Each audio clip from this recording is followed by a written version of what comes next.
Oi, tudo bem com vocês? O conteúdo dessa semana é Ocupando o Sertão, parte 2. Como funcionavam essas expedições? Essas expedições das bandeiras eram formadas por homens brancos, que são os portugueses, os indígenas e os mamelucos, que era quem nasceu da união entre os brancos e os indígenas. Eles eram organizados em filas e abriam caminho pelo sertão, andando a pé, com um deles à frente, empunhando uma bandeira.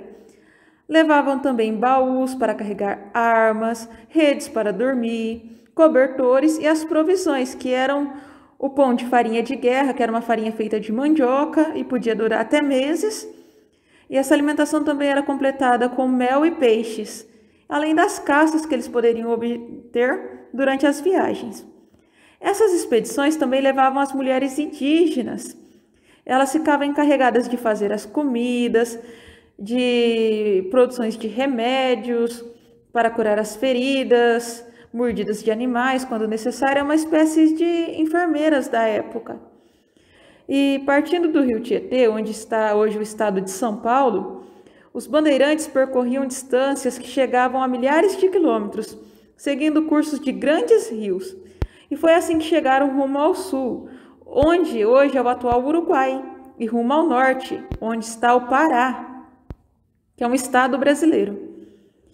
As expedições eram muito arriscadas, a selva era muito desconhecida pelos bandeirantes, que ainda passavam fome e corriam riscos com doenças, com os animais que poderiam até matar eles. E essas expedições duravam meses e até anos.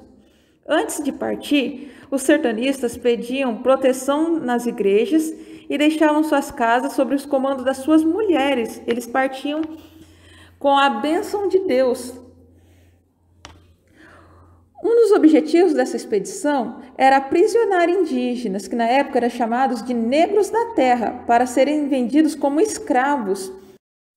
Os indígenas escravizados eram submetidos a diversos tipos de trabalhos, nas lavouras, derrubadas de matas, preparos de roças, engenhos, nos moinhos, nas casas, no transporte de mercadorias, equipamentos, alimentos, na construção de casas e edifícios, na caça, na pesca e até mesmo em combate com outros povos que ameaçavam invadir o Brasil. Os tropeiros abastecem o interior do Brasil. Nesse momento em que as expedições eram realizadas pelos bandeirantes, com o passar do tempo, fez com que surgisse a necessidade de um comércio interno, pois tinha necessidade de abastecer as vilas e as cidades que já nasciam no interior desses territórios. Algumas dessas estradas e rodovias atuais também tiveram origem nessas expedições. No século XVIII, a descoberta do ouro trouxe muitas mudanças para a colônia.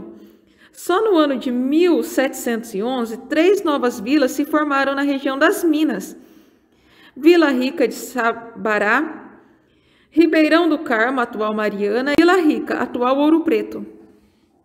Quem comercializava nessa época eram os tropeiros.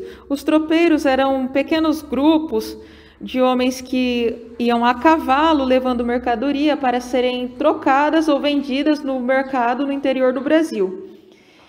Eles viviam de tropear, esses tropeiros, que significa comprar e vender diferentes tipos de produtos que eram transportados em comboios. Comboio é conjunto de pessoas, veículos ou animais de carga que se deslocavam de forma organizada.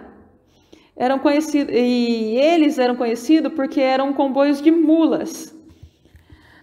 Nessas listas de produtos que eles comercializavam estavam sal, carne, armas, escravizados, vestimentas, calçados, animais, tabaco e cachaça.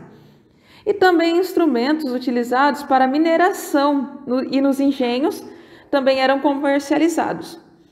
Suas viagens, os tropeiros percorriam o interior do Brasil, chegando a lugares mais isolados, que ainda tinham poucas civilizações. Em razão desse trajeto, nasceram os pousos dos tropeiros, um movimentado mercado que deram origem às diversas cidades no interior do Brasil.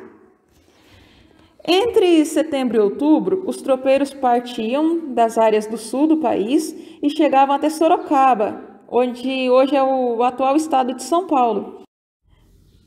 Entre janeiro e março do ano seguinte, no século XVIII, a cidade abrigava a mais importante feira de mulas.